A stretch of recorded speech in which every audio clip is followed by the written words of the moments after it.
Au Rwanda, l'accès à l'information sur la sexualité se démocratise davantage.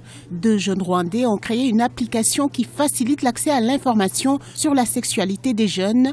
Aujourd'hui, armés de leur création numérique, ils se sont rendus dans le camp de Mahama au sud-est du pays, où vivent plus de 50 000 réfugiés burundais. Objectif, leur montrer comment utiliser l'application.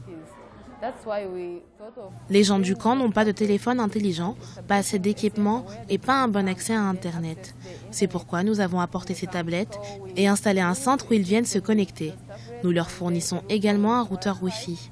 Ils peuvent ainsi venir dans cette pièce silencieuse, utiliser nos applications et visiter notre site web pour y poser différentes questions.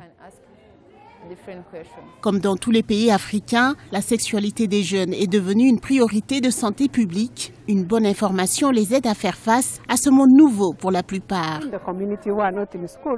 Vous avez aussi des jeunes qui sont dans la communauté et qui ne sont pas scolarisés. Ces jeunes-là ont aussi besoin de cette information. Donc il faut vraiment avoir une approche humaine pour qu'au moins chaque jeune puisse avoir accès à cette information. Les jeunes ne sont pas seulement ceux qui reçoivent et absorbent l'information. Ils vont eux-mêmes chercher les bonnes informations et ensuite les partagent avec leurs amis. Je pense que nous devrions encourager cela non seulement en Afrique de l'Est, mais aussi dans tout le continent.